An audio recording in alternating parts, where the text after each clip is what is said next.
തേടുന്നുണ്ട്. Shri Angel Nair, നോക്കൂ, എത്ര കാലം തൊട്ട് നമ്മൾ ഇങ്ങനെ ഓരോ കാര്യങ്ങൾ, ഓരോ സംഭവങ്ങൾ ഉണ്ടാകുമ്പോൾ ഈ ആന നാട്ടിലുള്ള ആനയാണ്, ഇങ്ങനെ ഉത്സവങ്ങളിൽ പങ്കെടുക്കുന്ന, പൂരത്തിലടക്കം പങ്കെടുക്കുന്ന ഒരു ആനയാണ്. ഇപ്പോൾ ഈ ആന ഇതുവരെയും പ്രശ്നങ്ങൾ ഉണ്ടാക്കിയിട്ടില്ല എന്നാണ് നമുക്ക് വിവരങ്ങൾ ലഭ്യമാകുന്നത്. പക്ഷേ ഒരു ജീവൻ എടുക്കുന്നു, രണ്ടാം പാപ്പാൻ അതീവ ഗുരുതരാവസ്ഥയിൽ കിടക്കുകയാണ്. എന്തുകൊണ്ടാണ് നമുക്കിങ്ങനെ സംഭവിക്കുന്നത് ശ്രീ ഏഞ്ചൽ നായർ? നമ്മുടെ ആസ്വാദനത്തിന്റെ മേഖല നമ്മൾ മാറ്റേണ്ടിയിരിക്കുന്നു. അതായത് പണ്ട് റോമാ സാമ്രാജ്യത്തിൽ ഗ്ലാഡിയേറ്റേഴ്സ് എന്ന് പറയുന്ന ആളുകളുണ്ടായിരുന്നു. അവർ സിംഹത്തിനോടും പുലികളോടും കടുവകളോടും ഒക്കെ ഏറ്റുമുട്ടി അത് കാണാനായിട്ട് ആയിരക്കണക്കിന് ലക്ഷക്കണക്കിന് ആളുകൾ കാത്തിരിക്കാറുണ്ടായിരുന്നു. ഇന്ന് നമ്മുടെ കേരളത്തിന്റെ ഒരു പ്രത്യേകത എന്ന് പറഞ്ഞാൽ സാഡിസം മലയാളികളിൽ കൂടിക്കൊണ്ടിരിക്കുന്ന ഒരു കാലഘട്ടത്തിലാണ് നമ്മൾ ജീവിക്കുന്നത്. അതായത് ഈ ആനകളെ കണ്ട് ആനകളുടെ ക്രൂരത ആസ്വദിക്കുക. അതായത് 10-20 വർഷം മുമ്പ് സീഡികൾ ഇറങ്ങിയിരുന്ന കാലഘട്ടത്തിൽ ഏറ്റവും കൂടുതൽ സീഡികൾ വിൽക്കപ്പെട്ടത് ഈ ആനകൾ മനുഷ്യനെ ചവിട്ടി കൊല്ലുന്ന വീഡിയോകളായിരുന്നു. ആ കാലഘട്ടത്തിൽ ഏറ്റവും കൂടുതൽ ആളുകൾ, ഏകദേശം 10 ലക്ഷത്തോളം ഒക്കെയാണ് അന്നത്തെ കാലത്ത് ഈ സീഡികൾ വിൽക്കപ്പെട്ടിരുന്നത്. അതിന്റെ 1, 2, 3 ഇങ്ങനെ ഭാഗങ്ങളായിട്ട് ഇത് മുഴുവൻ ആന മനുഷ്യനെ ആക്രമിക്കുക, വലിച്ചു കീറുക, വലിച്ചെറിയുക എന്നീ രീതിയിലുള്ള വീഡിയോകളാണ് സീഡികളിൽ വിൽക്കപ്പെട്ടത്. എന്തുകൊണ്ടാണ് ഇത് കേരളത്തിൽ മാത്രം ഇങ്ങനെയുള്ള ഒരു ആസ്വാദനം നടക്കുന്നത്? ഈ കേരളത്തിൽ ഈ ആനയില്ലാതെ നമുക്ക് പൂരം നടത്താൻ പാടില്ല. ഇവിടെ കൊറോണ സമയത്ത് ഈ ആനകൾ ഉണ്ടായിരുന്നില്ല, അപ്പോഴും പൂരങ്ങളൊക്കെ എല്ലായിടത്തും നടന്നിട്ടുണ്ടായിരുന്നു, ഉത്സവങ്ങൾ നടന്നിട്ടുണ്ടായിരുന്നു. ഈ ആന എന്ന് പറയുന്നത് ഒരു മാഫിയ വിങ്ങാണ്, മാഫിയയുടെ ഒരു ഭാഗമായിട്ടാണ് ഈ ആന കച്ചവടമാണ് നടക്കുന്നത്. അല്ലാതെ ഇതിനെയൊക്കെ എഴുന്നള്ളിച്ച് കൊണ്ടുവരുന്നതും തൊഴുവിക്കുക, ആനയെ കൊണ്ട് തൊഴുവിക്കുക. ആനയ്ക്ക് ഒരു ദൈവം ഉണ്ടെങ്കിൽ അത് മനുഷ്യനായിരിക്കില്ല, അത് മറ്റൊരു ആനയായിരിക്കും. കഴുതയ്ക്ക് ഒരു ആനയുണ്ടെങ്കിൽ, ഒരു കഴുതയ്ക്ക് ഒരു ദൈവം ഉണ്ടെങ്കിൽ അതിന്റെ രൂപം കഴുതയുടെ ആയിരിക്കും. ഒരു പട്ടിക്കൊരു ദൈവമുണ്ടെങ്കിൽ അതിന്റെ രൂപം പട്ടിയുടെ ആയിരിക്കും. ഒരിക്കലും അതിനൊന്നും മനുഷ്യന്റെ ദൈവങ്ങൾ ആയിരിക്കില്ല. എന്തിനാണ് ഈ ആന ഇപ്പൊ അവിടെ കൊണ്ടുവന്ന് തൊഴിപ്പിച്ചത്? അത് മനുഷ്യന്റെ സാഡിസത്തിന്റെ. ഒരു കാര്യം ഞാൻ ചോദിക്കട്ടെ, അങ്ങ് കോടതിയിൽ ഒരുപാട് ഹൈക്കോടതിയിലടക്കം കേസ് ഈ ആനയുമായി ബന്ധപ്പെട്ട ആക്രമണങ്ങളിൽ വ്യവഹാരം നടത്തുന്ന വ്യക്തി കൂടിയാണ്. നമ്മളിപ്പോ ഒരു വനമേഖലയിൽ എന്ന് പറഞ്ഞാൽ വന്യജീവികൾ അല്ലെങ്കിൽ ആനയടക്കം അവരുടെ മേഖലയിലേക്ക് ചെന്ന് കടന്നു കയറി അവിടെ കൊല്ലപ്പെടുന്ന സംഭവങ്ങൾ പോലും റിപ്പോർട്ട് ചെയ്യുമ്പോഴാണ് അവിടെ കോമ്പൻസേഷൻ അടക്കം വേണം. അത് ആന ആക്രമണം, വലിയ കോലാഹലങ്ങൾ നടക്കുകയാണ്.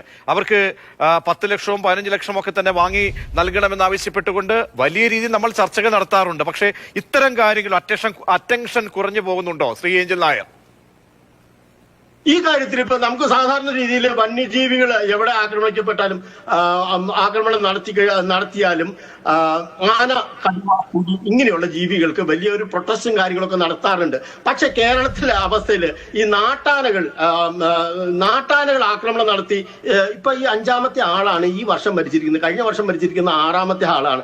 6 പേരാണ് മരിച്ചിരിക്കുന്നത്. അപ്പൊ ഈ 5 പേര് മരിക്കുന്നതിൽ 3 പേര് ആന തൊഴിലാളികളാണ്. അതിനകത്ത് ഇത് ലോറി ഡ്രൈവർ ആണ് എന്ന് മാത്രം. ബാക്കി രണ്ട് പേര് പാപ്പാന്മാരാണ്. വേറൊരാള് ബ്ലോഗറാണ് മരിച്ചിരിക്കുന്നത്. അപ്പം 4 പേര് അല്ല 3 പേര് ആന തൊഴിലാളികൾ, 2 പാപ്പാന്മാരും 1 ലോറി ഡ്രൈവറുമാണ് മരിച്ചിരിക്കുന്നത്. അപ്പൊ ഇവിടെ ഒന്നും ആനകൾ ഇനി വേണ്ട എന്ന് ആരും പറയുന്നില്ലല്ലോ. ആനകൾ ഇപ്പൊ എന്റെ അടുത്ത് കൂട്ടുപടം സുബ്രഹ്മണ്യ സ്വാമി ക്ഷേത്രത്തിൽ തെച്ചിക്കോട്ട് രാമേന്ദ്രൻ 3 പേരെ കുത്തിമലത്തിയത്. അവിടെ ഇപ്പോഴും 4-5 ആനകളെ പൊരിവെയിലത്ത് നിന്ന് എഴുന്നള്ളിക്കുന്നുണ്ട്. എന്തുകൊണ്ട് നമുക്ക് ആനകൾ വേണ്ട എന്ന് പറയുന്നില്ല? ഈ ആന എന്ന് പറയുന്ന ജീവിയെ എഴുന്നള്ളിക്കാൻ പാടില്ല. ഇന്ത്യൻ ഭരണഘടന, ഇന്ത്യയിലെ വൈൽഡ് ലൈഫ് പ്രൊട്ടക്ഷൻ ആക്ട് പ്രകാരം 1977 ശ്രീമതി ഇന്ദിരാഗാന്ധി ആനപിടുത്തവും മെരിക്കലും എഴുന്നള്ളത്തും എല്ലാം നിരോധിച്ചിരിക്കുന്നതാണ്. അതിനുശേഷവും ഇത് പിന്തുടർന്നുകൊണ്ടിരുന്നു. പക്ഷെ അത് സൈലന്റ് ആക്കിയിട്ടാണ് നമ്മൾ അത് പിന്തുടർന്നു പോകുന്നത്. കാരണം അങ്ങനെയുള്ള കുറെ ജീവികളെ നിലനിർത്തി കൊണ്ടുപോകാനായിട്ട് ഇങ്ങനെയുള്ള ചില സൈലൻസ് നിയമങ്ങൾ, ചില കാര്യങ്ങളിൽ നിശബ്ദത പാലിക്കാറുണ്ട്. അങ്ങനെയാണ് ഈ ആനകൾ വന്നിരിക്കുന്നത്. ഈ ആനകളുടെ കേരളത്തിലെ 54% ആനകളും 77-ന് ശേഷം ജനിച്ചിട്ടുള്ളതാണ്. ഈ വിവരം വെച്ച് കഴിഞ്ഞിട്ട് ഞാൻ ഇന്ത്യ ഗവൺമെന്റിനോടുള്ള കേന്ദ്ര സർക്കാരിൽ നിന്ന് ലഭിച്ചിരിക്കുന്ന വിവരാവകാശ രേഖ പ്രകാരം ഈ നാട്ടാന എന്ന് പറയുന്ന ഒരു ജീവി ഇല്ല. നമ്മൾ ഈ പറയുന്ന നാട്ടാന, ക്യാപ്റ്റീവ് എലിഫന്റ് എന്ന് പറയുന്നത് ഈ റീഹാബിലിറ്റേഷൻ സെന്ററുകളിലും സൂവിലും കിടക്കുന്ന ജീവികളാണ്. ക്യാപ്റ്റീവ് ടൈഗർ, ക്യാപ്റ്റീവ് ലെപ്പേർഡ് എന്ന രീതിയിലുള്ളത്. ഈ എഴുന്നള്ളത്ത ആനകൾ, പരേഡിങ് എലിഫന്റ്സ്, നമ്മൾ ഈ പറയുന്ന നാട്ടാന എന്ന് പറയുന്നതിനെ ക്ലാസിഫൈ ചെയ്തിട്ടില്ല. ഒരു ആനയെ ഒരു വന്യജീവിയാണ്, അതിനെ ഫുൾ പ്രൊട്ടക്ഷൻ. നാട്ടാനയ്ക്കും കാട്ടാനയ്ക്കും ഒരേ നിയമങ്ങൾ തന്നെയാണ്. ഇതിനെ ചങ്ങലയിട്ട് നടത്താനോ രണ്ടാളെ അപ്പുറത്തും ഇപ്പുറത്ത് നിന്ന് തല്ലാനോ പിടിച്ചു കെട്ടാനോ ഒന്നും ഇന്ത്യയിൽ നിയമമില്ല. ഇതുമായി ബന്ധപ്പെട്ട 2024 ഞാനൊരു പബ്ലിക് ഇൻട്രസ്റ്റ് ലിറ്റിഗേഷൻ കേരള ഹൈക്കോടതിയിൽ വെച്ചിട്ടുണ്ടായിരുന്നു. അത് മുഹമ്മദ് മുസ്താഖ് എന്ന ഒരു ജഡ്ജി ആക്ടിംഗ് ചീഫ് ജസ്റ്റിസ് ആയിരിക്കുമ്പോൾ അത് അട്ടിമറിക്കപ്പെടുക ചെയ്തിരിക്കുന്നത്. കേസ് ഇപ്പോഴും നിലനിൽക്കുന്നുണ്ട്. ആ കേസിന്റെ പിൻബലത്തിലാണ് ഇപ്പോൾ കേരളത്തിലേക്ക് ആനകൾ പുതിയതായിട്ട് നോർത്ത് ഇന്ത്യയിൽ നിന്നും വരാതിരിക്കുന്നത്. ചീഫ് വൈൽഡ് ലൈഫ് വാർഡൻ അതിന് അനുമതി കൊടുക്കുന്നില്ല. ഇതിനു മുമ്പ് ഇല്ലീഗലായിട്ട് ആയിരക്കണക്കിന് ആനകളാണ് കേരളത്തിൽ എത്തിയിരുന്നത്. പക്ഷെ ഇപ്പൊ വരുന്നില്ല. വരാതിരിക്കാനുള്ള പ്രധാന കാരണം നമ്മുടെ ആ ഒരു പില്ല് മാത്രമാണ്. ഈ പില്ലിൽ പറഞ്ഞിരിക്കുന്നത് 77-ന് ശേഷമുള്ള ആനകളെ നിങ്ങൾ എങ്ങനെ മെരുക്കി എവിടെ നിന്ന് പിടിച്ചു, പിടിക്കാൻ പാടില്ല, മെരുക്കാൻ പാടില്ല. അപ്പോ ഇത് കോടതിയിൽ വന്നു, സുപ്രീം കോടതിയിൽ വന്നു. നിയമപരമായിട്ടാണ് എന്നുണ്ടെങ്കിൽ കൊണ്ടുവന്നോളാൻ സുപ്രീം കോടതി ഉത്തരവിട്ടു. കേരള ഹൈക്കോടതിയിൽ എത്തപ്പെട്ട് കഴിഞ്ഞപ്പോൾ ചോദിച്ചത് നിങ്ങൾക്ക് ഈ ആനയെ എവിടെ നിന്ന് എങ്ങനെ കിട്ടി എന്നുള്ളതായിരുന്നു. ഓണർഷിപ്പ് ഉണ്ട് എന്നായിരുന്നു പറഞ്ഞത്. അതായത് ഈ ആന എന്ന് പറയുന്നത് ടോട്ടലി ഇല്ലീഗൽ ആയിട്ടുള്ള ഒരു ജീവിയാണ്. നിയമപരമായിട്ട് യാതൊരുവിധ അടിസ്ഥാനവുമില്ല. കേരളത്തിലല്ല, ഇന്ത്യയിൽ നിരോധിക്കപ്പെട്ട ഒരു ജീവിയെയാണ് നിങ്ങൾ എഴുന്നള്ളിച്ച് ആസ്വദിച്ചു കൊണ്ടിരിക്കുന്നത്. നമ്മുടെ ക്രൂരതയുടെ ഒരു പര്യായം കൂടിയാണ് ഈ ആന എഴുന്നള്ളിപ്പ്. ആനകളെ കൊണ്ട് ഉള്ള ദ്രോഹിക്കല്, അത് ആസ്വാദനം. പൊന്മണി വെറ്റിനറി ഡോക്ടർ കൂടി ചേരുന്നുണ്ട്. ഡോക്ടർ പൊന്മണി, ഈ ഹൈക്കോടതിയുടെ മാർഗനിർദ്ദേശങ്ങളുണ്ട്.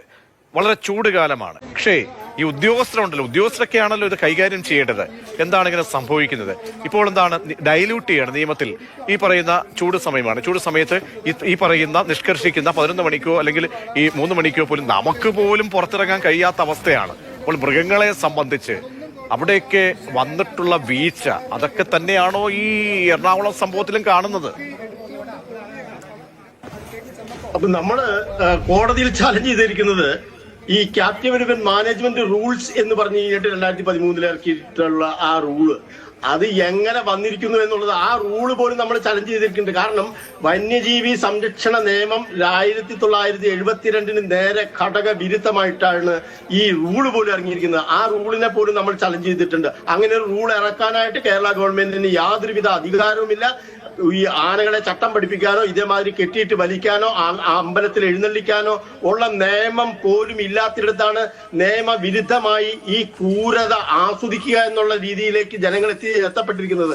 നമ്മൾ നടത്തേണ്ടത്, അല്ലെങ്കിൽ മാധ്യമങ്ങൾ നടത്തേണ്ടത്, നിങ്ങളുടെ അതിരി കവിഞ്ഞ ഈ സാഡിസ്റ്റ് എൻജോയ്മെന്റ് അത് നിർത്തുക എന്നുള്ളത് തന്നെയാണ്.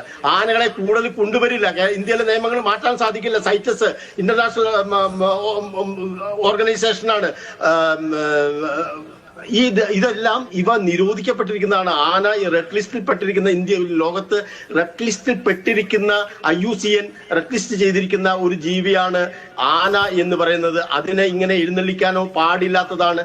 അതിന് യാതൊരു വിധത്തിലും ദ്രോഹം ചെയ്യാൻ പാടില്ല. അത് കാട്ടിൽ കിടക്കേണ്ട ജീവിയാണ് എന്നുള്ള മനോഭാവത്തോടു കൂടി നമുക്ക് ആചാരങ്ങൾ ഉണ്ടെങ്കിൽ ഇപ്പോൾ ഇഷ്ടം പോലെ റോബോട്ടിക് എലിഫന്റ്സ് ഒക്കെ വന്നു തുടങ്ങി. ഇപ്പൊ ഗൂഗിൾ പേ ആണ്. അമ്പലത്തിന് ദക്ഷിണ കൊടുക്കുന്നവരെ ഗൂഗിൾ പേയിലാണ്. അവിടെ എല്ലാം LED ബൾബുകളും ടൈൽസും എല്ലാം ആധുനികവൽക്കരിക്കപ്പെട്ടു. അമ്പലങ്ങളെ മുഴുവൻ ഒരു പഴയ അമ്പലം കാണാനായിട്ട് ശ്രമിച്ചു. നമ്മൾ ഈ വെടിക്കെട്ടുമായിട്ട് ബന്ധപ്പെട്ട് എന്താണ് ഒരാഴ്ച അല്ലെ 1-2 ആഴ്ച ആയില്ല, നമ്മളൊരു വലിയ ദുരന്തം പേര് നിൽക്കുകയാണ്. 17 പേർ നമ്മുടെ സഹോദരങ്ങൾ അങ്ങനെ പൊട്ടിത്തെറിച്ച് അവരുടെ ശരീരങ്ങൾ പോലും കിട്ടിയിട്ടില്ല. ആ ഒരു അവസ്ഥയിൽ നിൽക്കുമ്പോൾ നമ്മൾ അന്ന് ചർച്ച ചെയ്ത് എന്താണ്, നമുക്ക് ബദൽ മാർഗങ്ങൾ സ്വീകരിച്ചൂടെ? ആധുനിക കാലഘട്ടമാണ്. നമ്മൾ ഈ പറഞ്ഞതുപോലെ തന്നെ AI വരെ നമുക്ക് അങ്ങനെ പല രീതിയിലുള്ള ആസ്വാദന രീതികൾ തരുന്ന ഒരു കാലഘട്ടത്തിലേക്ക് എത്തുമ്പോൾ ഇതൊക്കെ അപ്പാടെ ഒരു സുപ്രഭാതത്തിൽ ഇല്ലാതാക്കണം എന്ന് പറയുന്നില്ല. പക്ഷെ അതിനോടൊക്കെ നമ്മൾ ക്രമപ്പെട്ടുകൊണ്ട്, അതിനോട് താതാത്മ്യം പ്രാപിച്ചുകൊണ്ട് ചില മാനസികമായിട്ടുള്ള നമ്മുടെ ഇത്തരം കാര്യങ്ങൾ, അഭിനിവേശങ്ങളൊക്കെ ഒന്ന് ലഘൂകരിച്ചുകൂടെ? അത് വളരെ ചർച്ച ചെയ്യപ്പെടേണ്ടതല്ലേ? തീർച്ചയായിട്ടും ചർച്ച ചെയ്യപ്പെടുന്നത്. ഇന്ന് കേരളത്തിലെ ജനങ്ങൾ ഏറ്റവും കൂടുതൽ ചർച്ച ചെയ്യുന്നത് ഞങ്ങൾക്ക് ആന വേണ്ട എന്നുള്ളത്. എത്രയോ അമ്പലങ്ങൾ തന്നെ റോബോട്ടിക് എലിഫന്റ്സിനെ സ്വീകരിച്ചു തുടങ്ങി. ഇപ്പൊ 4-5 റോബോട്ടിക് എലിഫന്റ്സ് കേരളത്തിൽ അങ്ങോളം ഇങ്ങോളം പൂരങ്ങളിൽ പങ്കെടുക്കുന്നുണ്ട്. പല ചടങ്ങുകൾക്ക് ഈ കഴിഞ്ഞ കൊല്ലത്ത് ഇലക്ഷന്റെ അവസാനം റോബോട്ടിക് എലിഫന്റ് ആയിരുന്നു മുന്നിട്ട് നിന്നത്. എന്തുകൊണ്ടാണ് ഇപ്പൊ മാനസികമായിട്ട് ജനങ്ങളും അമ്പലക്കാരും എല്ലാം പല അമ്പലങ്ങളും അത് സ്വീകരിച്ചു. ഇപ്പൊ ഞങ്ങളുടെ അമ്പലത്തിൽ കഴിഞ്ഞ വർഷം ഒരു ഓട്ടോറിക്ഷ, ഒരു കുട്ടിയാന മാതിരി തോന്നുന്നു, അത് കറുത്ത തുണിയൊക്കെ വെച്ച് നല്ല ഭംഗിയായിട്ട്, അതും ഒരു കലാരൂപമാണ് എന്ന് പറയുന്നത്. ഒരു റോബോട്ടിക് എലിഫന്റ് ചുമ്മാ ഉണ്ടാകുന്ന സാധനമൊന്നുമല്ല. ഒരു കലാകാരൻ അതിന് പിന്നിലുണ്ടാകണം, കുറെ മെക്കാനിക്കുകൾ ഉണ്ടാകണം, അതിന്റെ പിന്നിൽ വളരെ അധികം ഒരു ആർട്ടാണ് അത്. ഈ റോബോട്ടിക് എലിഫന്റ് എന്ന് പറയുന്നത് ഒരു ആർട്ട് ഫോമാണ്. അത് നമുക്ക് ആസ്വദിക്കാം. അതിനകത്തും ചലഞ്ച് ഉണ്ടാവും. നല്ല റോബോട്ടിക് എലിഫന്റ് ഏതാണ് എന്നുള്ളൊരു ആസ്വാദനം അവിടെ നടക്കും. ഈ കാട്ടിലുള്ള വന്യജീവികളെ നമ്മൾ കണ്ടല്ലോ. നമ്മൾ ഇത്രയും നാള് നമ്മൾ സർക്കസിലൊക്കെ ഈ വന്യജീവികളൊക്കെ ഉണ്ടായിരുന്നു, അതൊക്കെ നിരോധിക്കപ്പെട്ടില്ലേ? ഇപ്പൊ സർക്കസ് എന്നിട്ട് ആളുകൾ കാണുന്നില്ലേ? എന്തിനാണ് ഈ പുലിയും കടുവയൊക്കെ അതിനകത്ത് നിന്ന് മാറ്റിയത്? അതേമാതിരി തന്നെ മാറ്റപ്പെടേണ്ട ഒന്നാണ് ഈ അമ്പലങ്ങളിൽ നിന്നും ഉത്സവങ്ങളിൽ നിന്നും ആനകൾ.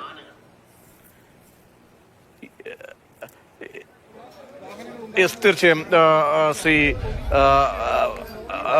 ശ്രീ ഏഞ്ചൽ നായർ പറഞ്ഞ വളരെ പ്രധാനപ്പെട്ട ഒരു കാര്യമാണ്. ഡോക്ടർ പൊന്മണി,